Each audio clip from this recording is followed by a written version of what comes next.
Hey everybody, welcome to Therapy Games. This is Nasty Poet talking about a new topic today. We're going to talk about friends and family, the four seasons, man. I'm going to call this one Summer Loving because we're going to start out in the summertime and discuss how people transition throughout the year when it comes to different things in life. Um, Hopefully, this is a good one. Uh, Once again, this is 18 and over, 21 and over. This has some stuff in there that is triggering, so be prepared that, you may get upset and stuff. Uh, yeah, so I got some feedback on the last videos. I felt like a lot of people sent feedback saying they related to it for the directions video. Um, but I wanted to really expand on family and friends and social supports because I think that after we start choosing a direction in life, we have to start then evaluating who means what to us and where they mean things for us. And if there's any noise in the background, I apologize, but my therapy dog is here just chilling. So, one of the things I want to talk about is who do we identify as what? We have friends, parents, brothers, sisters, cousins, aunts, uncles, nieces, uh, associates, peers, teammates, coworkers, uh, help staff. Help staff could be anybody that assists us. That could be somebody at the school that helps you in the writing lab. It could be somebody at your job at HR that's telling you where to find things, or it could be like a doctor or a therapist, psychiatrist, Reiki, chiropractor, all that stuff. Uh, and you got to start identifying who and what people are and where they fit in your life. Um, just because someone's biologically blood doesn't mean that they're as close to you as your best friend. Uh, that's scary though, because you have to figure out the lines and balance. Uh, those friends mean a lot to us. Um, they are lifelong friends. They stay with us. Um, they can screw us over. The reason why we put them in a family is literally this. Well, let me start off with this. When we define family, I define family as the people that we could fuck over and they stay with us.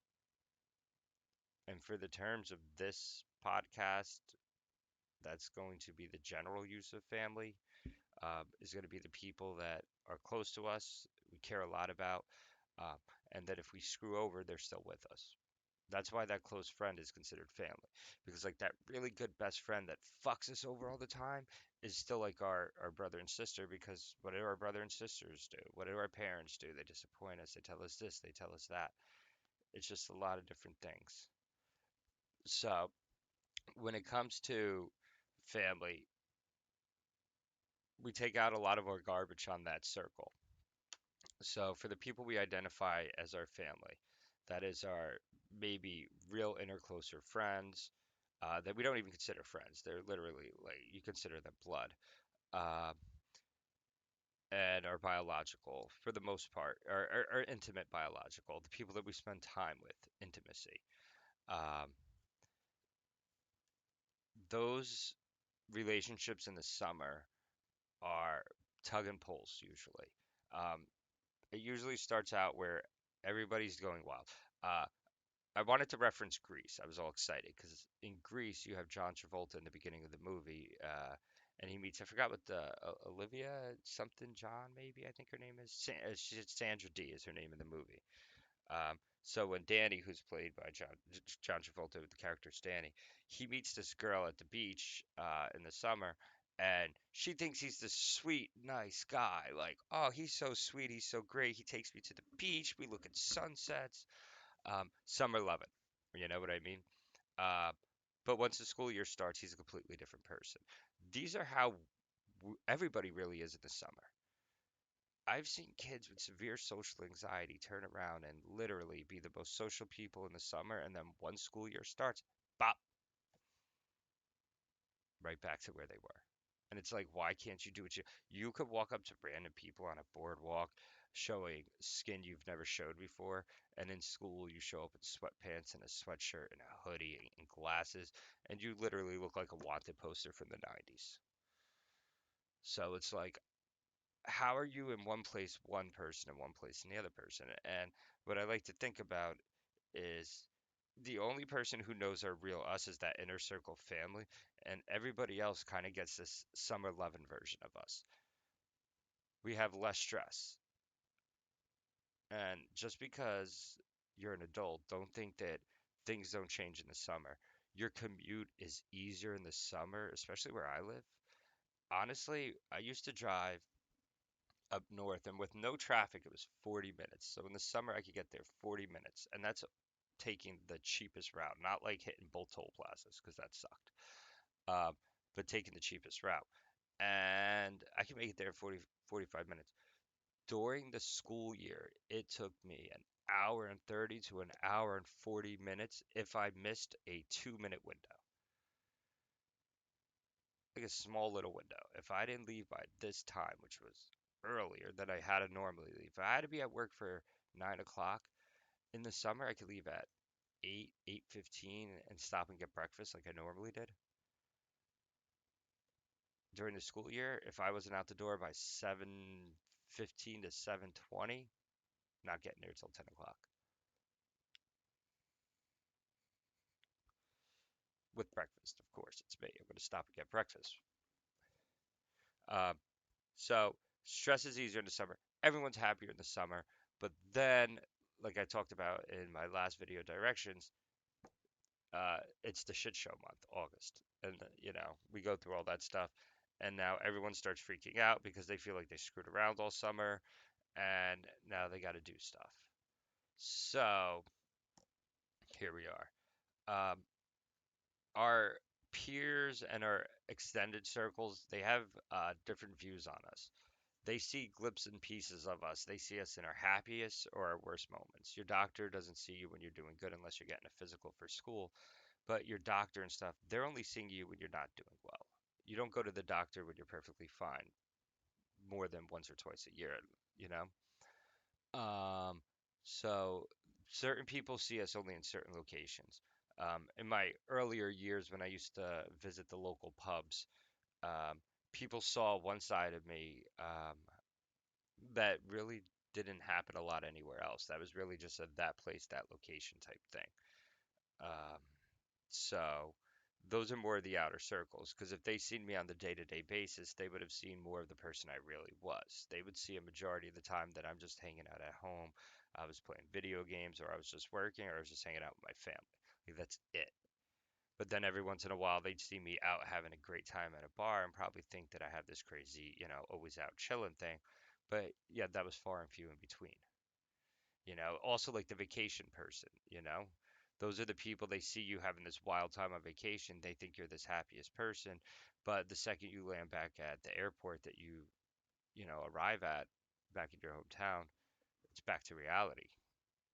So our outer circles are the ones that see that. Now, the associates and peers, depending on your age group, see different points of view. If you're an adolescent or, 20s, where you're out doing a lot more social events, you're at bars, you're at parties, what do they call those things? Like darties or whatever it is, all that stuff, when they're doing all those things, you're going to have more interactions with peers than someone later in life. Someone later in life may have interactions with peers in set settings, such as their friends at the gym, or the people they chat with when they see them at the grocery store, or my friends at the food store. Like I have like a quick check, or um, honestly Dunkin' Donuts. You know what I mean?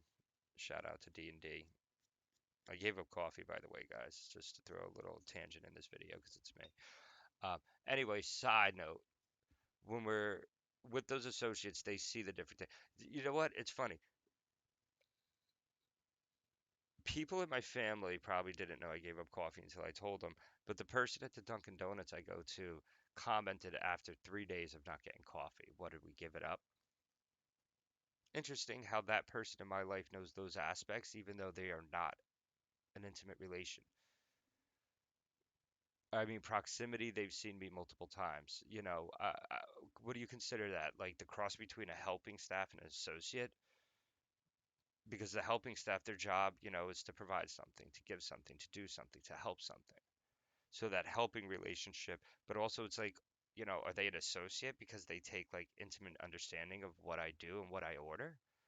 When you walk into the coffee shop and they know your order right off the bat, does that change it from a helping relationship to an associate or a peer?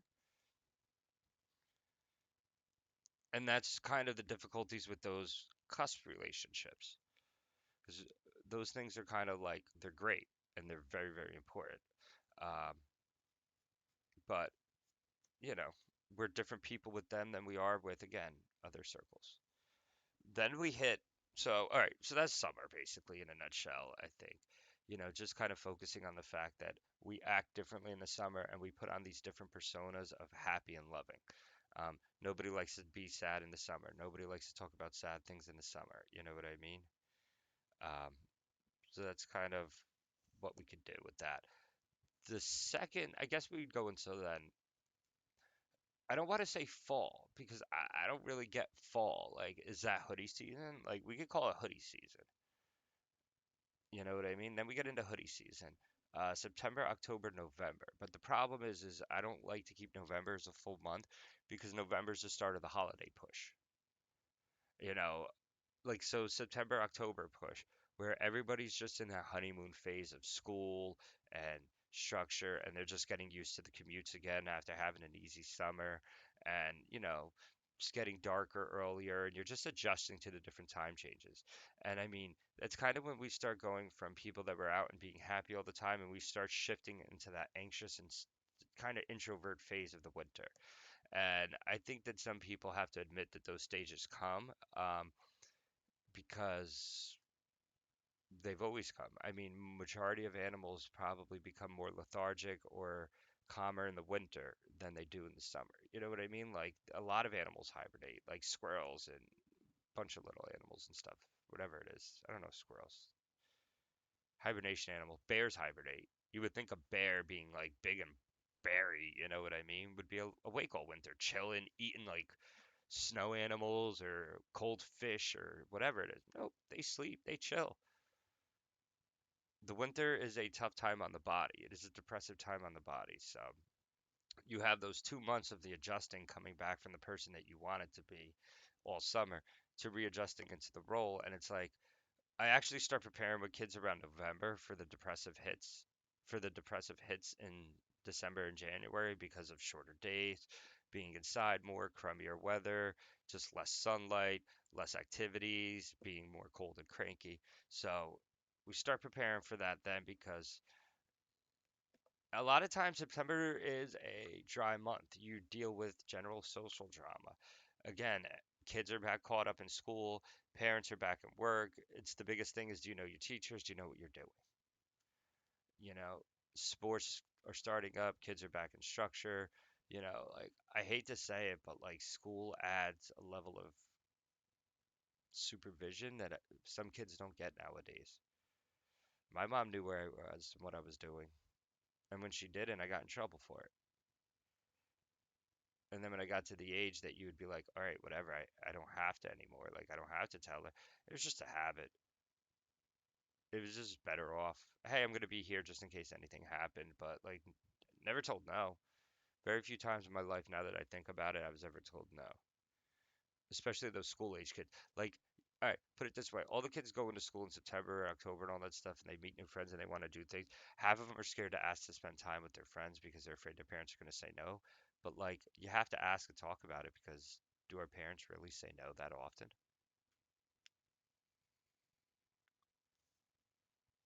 That's a good question, right? I was talking to a kid the other day in a session, and they wanted to go to a water park, and I said, "Well, did you ask? Like, how do you know nobody wants to go? Did you ask?" They said no, they just assumed. We're constantly assuming that we know what people want and when they want it and what they're going to do. We constantly are assuming that we know this stuff. And part of the goal is in summer, you're more quick to ask those questions. But come the school year, you're not. So September's that adjustment period from where you were having that great freedom to now it's a little bit restricted. And then we go into October, and let's all be honest, October is the month of masks. It's the month where it's scary season, spooky season. Um, but it's the month of masks as well. It's where we get to be that different person one last time. because everybody knows come November, December time, that inner circle family members, that is holidays and everything coming up. So that's our last chance to be the person that we want to pretend to be. Sometimes it's scary, sometimes it's sexy, sometimes it's sad, sometimes it's happy, sometimes it's lazy. But we're allowed to be that person around that time. And then comes the holidays, and we put on our best shows. During October and September, our associates and peers play, I think, sometimes more of an influence than our inner circles because a lot of times our peers and associates are new. Unless you're working at a consistent job where it's the same people that's been working there for a long time, you're basically being exposed to new people in that. Once you get into an adulthood type aspect, like your years kind of change, but you still see that turnover for college kids coming into certain jobs, new recruits that graduate. So that's that time you still see change. It may not just be as frequent as you do as at a younger age. But also in adulthood, you're also doing different things where you're seeing different associates and peers too. So wait, let me touch base about the adulthood. I feel like I just glazed over that real quick. The adulthoods in September and October, I think it's a lot of times about just trying to uh, figure out the changes to your life and impact based off of others' factors. So, for example, if you have kids, what is your commute change based off your child's drop off? What is the school they're going to before school, after school? So, September and October is your adjustment periods from that. Your summer loving period is your outdoor barbecuing, hosting, all that stuff. Like I don't know. I don't know what my summer activity is. I like to swim, but I don't know what my summer loving activity is. I did these videos this year. This is my summer loving. This is my sense of self. Productivity is my sense of self I wanted in the summer. Uh, oh, geez, it's terrible to admit. Fuck it. Anyway, uh, so they're trying to figure all that stuff out. Uh, Red flags for parents. If you have kids, this is the time that they try to shack up and find that little person and just cuddle the year away and not have to worry about it. It's like trying to click off a checklist. So, you know, be available to your kids, be available to your friends. Because a lot of times right now, people are scared about being lonely for the holidays, which, September, October is 2, 3, 4 months away, depending on how you look at it. And you have plenty of time, but, to an adult, 2, 3, 4 months is a week. I worked with this kid, just to get perspective on that. I worked with this kid that was inpatient for 7 days and came out and was out for 2 weeks and expected total freedom in their life about everything. I should have the same rules, same regulations, same restrictions to their parents. And to the parents, the kid just got out because those 2 weeks was nothing. But to the kid, it was an eternity. They had no phone. They weren't allowed out. They couldn't see friends. They couldn't do anything, you know? So that's just a perspective on time. So, for the adults, like in your friends in your life that are sad and looking and, they still have time, but they begin to start worrying and rushing. So keep an eye for your friends. Be there. Another thing that we should probably talk about is the helpers in September and October, real quick. Uh, Use the helpers in your life to help with the small little things that you don't need to focus on. If you're just starting a new chapter in your life, let the helpers help on the little things so that you don't have to dwell on the major things. Um, I think that's an important fact. It's like if you have things that you need to get done, why not just pay the kid around the corner a couple bucks just to mow the lawn for a couple weeks so you can catch up on what you needed to do? Like I'm not telling you to neglect or disrespect your responsibilities. What I'm telling you to do is to make sure that you find balance so that you're getting everything you need to get done. Sometimes what we set as goals and what our other people set are goals are different, and you have to be willing to accept those differences. So, in order to maintain a certain level of standard, you still want to maybe utilize helpers in certain ways. It's not a bad idea and it helps. Let's just talk about the big three that comes up next. So, Holiday season. I don't care if you celebrate Thanksgiving, Hanukkah, Kwanzaa, Christmas, Rosh Hashanah. I think I don't even know holidays, man. And I'm sorry. I wish I could throw a bunch of holidays out there. New Year's Eve, Chinese New Year, Boxing Day. I don't care what you celebrate. There is a period of time that starts around festival time, Halloween. If you actually look at Halloween, post Halloween, in a lot of cultures talks about festival times, reaping times, and all that stuff. That October, November, December, January time, that dead part of the earth time, that cold, cryptic time. But there's a lot of holidays, a lot of different holidays, a lot of celebrations in that time. And those celebrations cause us to reflect on that family, both the inner circles and the actual blood families.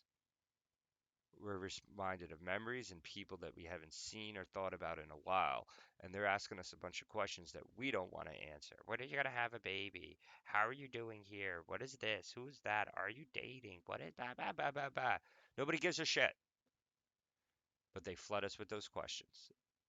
Whether it's at the dinner table, at the punch stand, over text messages, when you see them on the phone to wish them Merry Christmas. 50 billion, trillion, gazillion questions go out there. Like crazy, man. Like, I don't know. I remember being like in my early 20s. When are you gonna settle down? Who the hell knows? I don't know. I didn't even think I should have graduated college, but ha ha ha, I did. So like, I don't know. When are you gonna settle down? When are you gonna chill out? Bombardment of questions, man. Left, right, left, right. I felt like when I was at a certain age and stuff, I used to get asked so many questions. I literally thought I got the shit beat out of me by Mike Tyson. Because I would just literally like have drinks just to kind of like feel like just to give a reason for the way I felt in my head because it's like I don't know. I didn't know when I was going to find the right person. I didn't know when I was going to settle down. I didn't know when I was going to have kids. I didn't know what I was going to do. All I could tell you was I was doing okay and I was doing fine, but that, according to Maury and the lie detector test, my friend, that was a lie. I mean, I was doing okay. I kept my head up. I had no clue where I was going. They would ask you all these questions. It's like, yeah,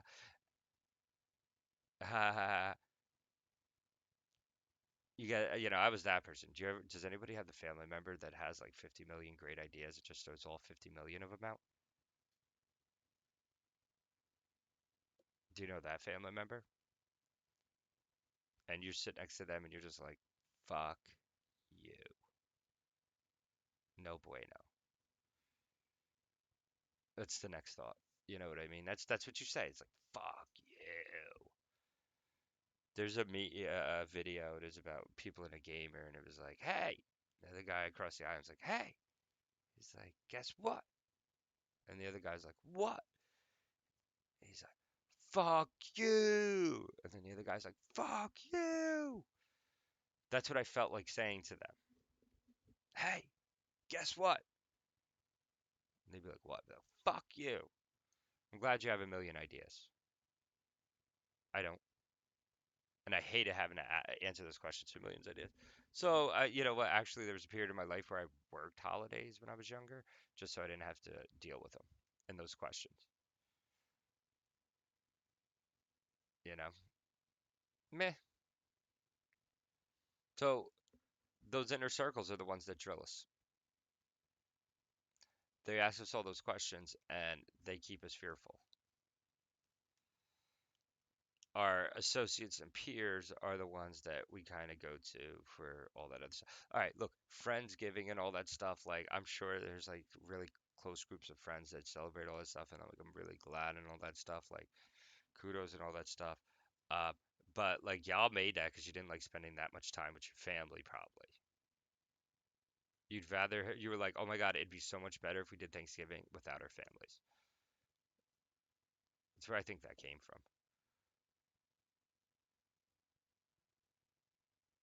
People that don't want to see anybody at holidays. They just think holidays would be better by what? Themselves?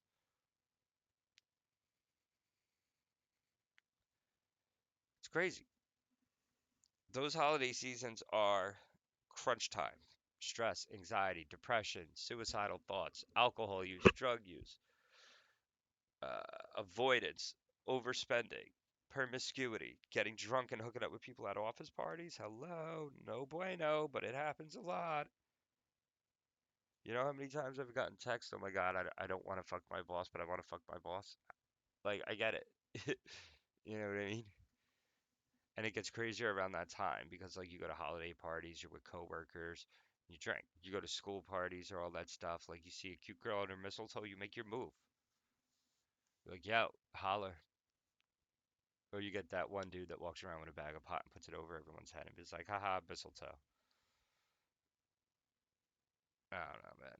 It's just those times of seasons, the associates become bouncers almost, like playthings. Helpers mainly switch over to your more specific services and sales and resales. Most times, people will actually not do projects on their house in the winter just because they save money for holidays and stuff. You know, let's all be thankful on Thanksgiving. Let's all hand each other presents on Christmas. And then we have to change ourselves on New Year's Day because we fucking hated ourselves the year before, right? Isn't that the general MO that we do every year? We talk about everything we're thankful for. We give presents to everybody we love, and then we have to make changes because we hate ourselves or things about ourselves. We don't like it. Oh, I'm fat. I need to go to the gym. I have a drinking problem. I need to stop drinking. I procrastinate too much. I'm going to start doing shit. Like that's the cycle of the holiday season. And do you guys really want to know when the holiday season ends? In my opinion, I look at it as those two holidays. Well, not Valentine's Day. Valentine's Day is either the like a sex day, a Hallmark day, or a depressing day. So whatever. Uh, St. Patty's Day to some, or uh, Mardi Gras to some. I look at those as being the transition holidays out of the summer. That's when people generally start pushing for indoor activities to outdoor activities. The next holiday, which is Easter, following that for Catholics and a lot of other stuff like that, all represent more spring type activities. So, I mean, it's like, first of all, it's like you spend all summer being the person you want to be. You go to school or you go to your place in September, October, adjusting to who you were. Then you be thanks for everything around you. You cherish the people in December, and then you change you in January, and then we celebrate the spring with a drink.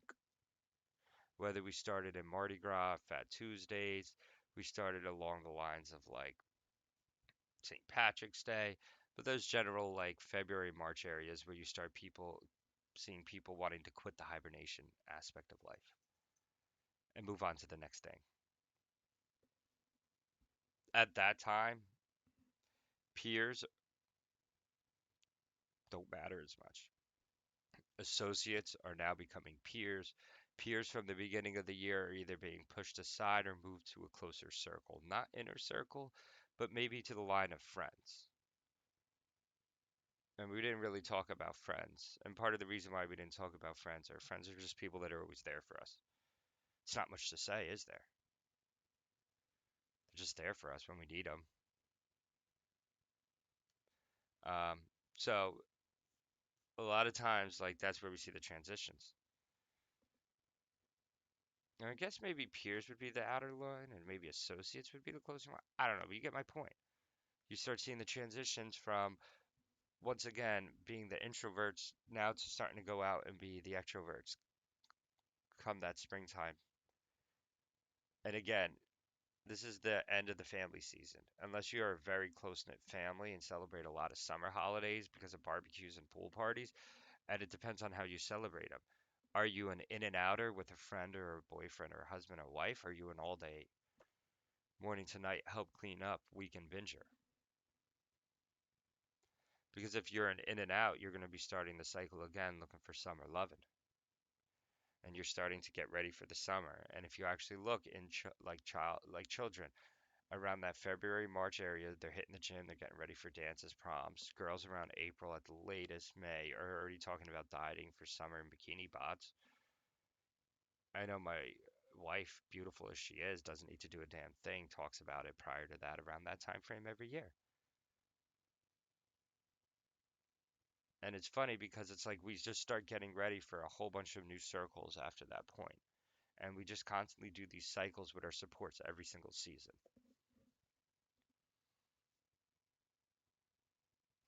I think with our supports and all that stuff too, now that we understand how they affect us throughout the season, you got to realize that they're your best and worst enemies.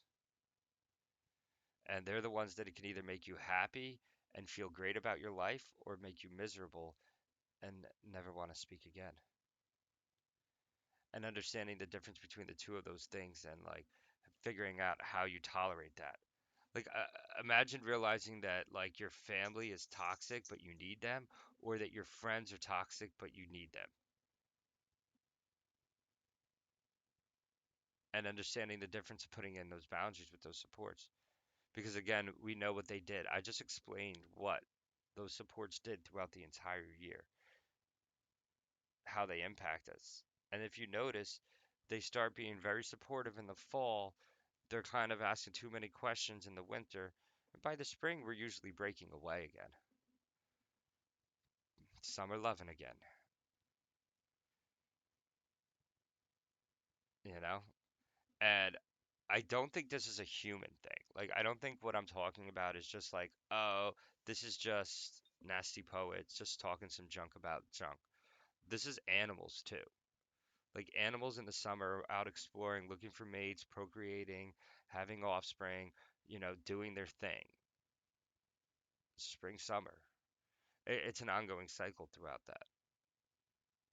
So it's not just a thing. Supports hold us up, but let us fall. Kind of a statement to say that as much as somebody can support us, they can also make us crumble and they can make us feel like we have nothing left to offer or give because the entire time those supports are around us that we feel supported, maybe we supported them. And when we relied on them, that's when we crumbled. See, in order for a family to actually work, every person has to both be a support and use that other person as a support. And that's how a family works well. Well, how does my little kid that's like 5 years old do anything to support me? They don't work, they don't clean, they make you laugh and they bring you happiness. So kiss my ass if you're gonna throw something trivial. But every family that works, you rely on people for supports both ways. The cranky old guy that's in the family that's an asshole that always says like the most obscene things is A, sometimes funny, and B, will say something to somebody in that family that you wanted to say but didn't have the balls to say it. But yet we look at them as being like a cranky old asshole. You know? Again, we could rely on that point because I remember when I was a kid, my grandfather said something to my sister, and she got all upset and all that stuff and went crying. And it's like I didn't agree with what he said, you know what I mean? But like, what if what he said was true or mattered, but it hurt someone's feelings, but nobody wanted to say it? What if somebody's in a relationship that you know is bad and everybody watches it be a shit show, but nobody has the balls to say it? And then that old guy comes in and goes, "Hey, stop being an asshole. Wake the fuck up." Everybody wanted to say it. That person, he is a support.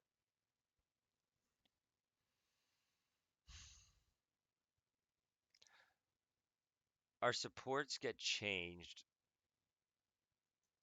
the same, like they change. Not that they get changed, but they kind of do. They change based off what they put in their body. You could have a support that could be the best when they're sober, but the worst when they're drunk. The happiest when they're doing all right, but a major trigger when they're depressed or suicidal. When they're having fun, they bring you happiness, and when they're depressed, you feel the boulders and the rocks fall on your head. Last video I talked about like getting hit in the head with a rock, about how that hurts for support. You ever get hit with your head in a rock? That's what our supports and our rocks, that's our family, that's what they do to us. If one of those outlying people called you an asshole, you don't give a shit. But when your family member looks at you and calls you an asshole, it fucking hurts. Even if you are a tough ass.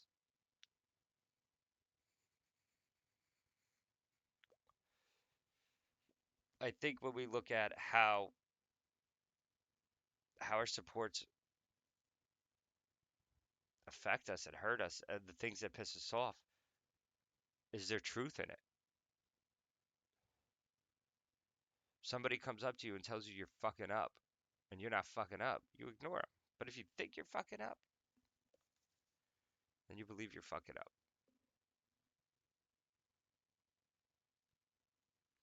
Even if you want to tell them that they're wrong.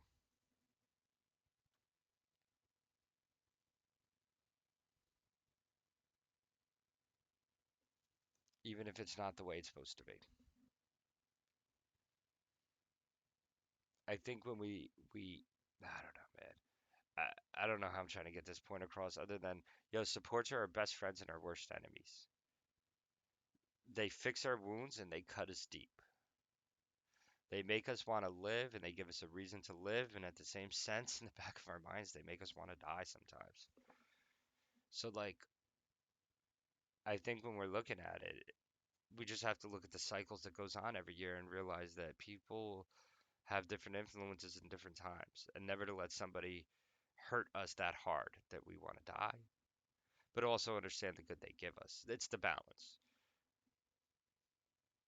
If our most of our internal good is coming from us, if we supported ourselves and then used people as additional supports just to hold us and add additional anchorage or whatever you want, I don't even know. And we're our main support, then what they say doesn't impact us as much. It doesn't. It's not the end. It's not an extreme. It's because at the end of the day, there's very few people that can hold us up the way we want to be held. And for somebody to know how to hold you that way, man, they have to be a very fucking smart person. As good as I am, as grandiose as I can be, I don't even know if I'm that smart sometimes to hold people up that well. I only know how to hold one person up that well. That's my damn self. And the reason why I say that is because, all right, so we were talking about somebody about donating organs, and they said, like, would you donate your brain? And my response was, I wouldn't want anybody to ever have to think what I think. So for me to support myself, like the reality is that I know I'm never going to share everything. You're not going to share everything. Nobody shares everything. Everybody keeps secrets. So I have to be my main support. That doesn't mean that I don't have these giant ass fucking steel beams that help me hold up. Like, I got my wife, I got my kid, I got my family, I got my friend. I have fucking steel beams to help me. But a steel beam isn't as much as the foundation. And you know what? When I support myself, I make myself the fucking foundation.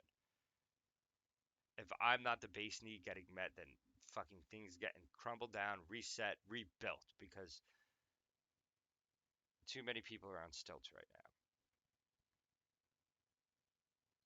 Last thing I want to talk about sports is actually probably the most important, but probably should have started with this. Know your role in the supports. You may be more valuable than everybody else in this role, yet you give them all the credit, all the power. Know where you fit in as the support for the role. Like, all right, you may be a kid, but you may have more responsibilities than an adult, but you're still a kid. So know your role. Live your life as independent and responsible as you want, but at the end of the day, know your role. I'll make it really simple. I've seen kids that have done more in the house than the parents have done in the house, right? That's fucked up. Know your roles. I'm not saying the kid can't cook and clean and help. Like, that's the last thing I'm saying. But the parent's the parent. And if the sibling's the parent, there's problems, and that has to be addressed. If the friend is the parent, that's a problem that has to be addressed. And if the parent can't be a parent, then the parent needs to address their shit because the kid needs to be the kid. Just like when you're at work, you need to be an employee. When you're at school, you need to be a student. Online, I need to be me. So I make these. So you got to be you. Know your roles. Know who you are. Know what you do. Know what you want to do and live that role. Fuck it. Don't let people stop that shit. Yeah. Yeah. I don't care if your number one support tells you that if you have a positive direction in life, and like if anyone has a question if they have a positive direction in life, are you talking about a job or something like a direction towards a future? Like, are you planning a life or are you planning a death? If you're planning to life, then live it. And if you're making a life to live for yourself, you want to make, if you want to get a certified massage therapist and give massages in fucking Hawaii at a resort, if that is the life you want to make, live yourself, that's a discussion that's valid. If someone says that's stupid, fuck you. That's a discussion, and you plan that out the right way, though. And then guess what? No one says shit. Your supports can't say shit. Oh, the fuck, you're gonna give massages in Hawaii? Hey, could we come visit you at the Marriott on the beach where you give massages and you make fucking whatever you make 30, 40, 50, 60, 70, 80 grand a year, whatever you make. I don't know. Life is what you make it. If you're gonna live your life and you're okay with living life, then like let's talk about living life. And if your supports are against that, then fuck it, find somebody like me by you and sit down with them and call them out on their shit. But get called out on your shit too, because you need to know your role. But, you know, don't be scared. Supports are there to support you. It's on you at the end of the day. That's why I have a foundation. That's why people that work with me and know me say I'm good at what I do. It's because I make myself my foundation. And it's funny because, you know what? Listen, I had no problem having somebody give me a tarot card reading. And guess what? I took all the information they gave me in that tarot card and I applied it to my damn life. Did I believe in tarot cards prior to that? I don't know. The shit made sense at the time, so you know what? Signs. Do it. Run with it. Try it. But you got to lose. I asked the person to give me another one, and like they're gonna give me another one, so I'm excited. You know? So I think that's all I got to say about this piece, man. I hope this one's actually good, man. I was actually supposed to stop and cut this a bunch of times, but I just rambled for 44 minutes, well, 43 minutes right now. Shit. I have so much more to talk about this. There'll be another video about this soon. Um, yeah, man. Anybody have suggestions about anything? If you ever want a suggestion, man, leave a fucking comment. Tell me a video. Still researching for the cool shit that I want to do. Oh, wait. I want to do like I was thinking about doing a bit. So the bit I was thinking about doing was maybe like some of the craziest shit I ever seen or heard or some shit like that. You know what I mean? Um, but like I'm conflicted because I don't want to use my client stuff because I don't want to put my client's information out there. Like I don't want to talk about my patient stuff. Um, So I'm going to share something this time from my life, and then if I come across something in my practice, I'm going to ask the client if it's okay if I use that on my video. Um, there was an incident, thing in the past where I used on one of my videos where I did have permission for a client to say something, and I vaguely talked about it, one of my gameplay footages. Uh, but yeah, so one of the craziest things in my life and the stuff that I had to deal with was uh, that I seen was the first time I went to see a psychologist. I was in college. It was my like first like month or something. We got caught drinking like so much booze got caught, shit ton of booze, and I had to go for a psychological evaluation at my college. Uh, And I literally walked in like just on somewhat, I don't know what it was. Like, what is this dumb shit? And I sit there and like I vaguely remember it. Listen, I was a different type of person when I was a freshman, you know what I mean, in college. So I may have been like under the influence of something. Nothing major, just a little minor thing. Uh, and like I was sitting there talking to the psychologist. I remember them like asking me these questions about like psychosis and stuff, and like asking me about these little green men and all this stuff. And I just remember like one of the craziest things in my life was like really thinking about like how much of this is real. I remember the realization in life sitting there like, what the fuck? People actually see these little things. Do you see little people? Do you hear things? Do you feel things? Do you feel like people were chasing you? And I think the reason why that this was one of the craziest things ever was because when she started asking me these questions, I flat out told her, no, no, no, no, no, no, no, to a bunch of them. I fucking lied. I got paranoid as shit when I was in high school walking home by myself all the fucking time. I used to be scared to death.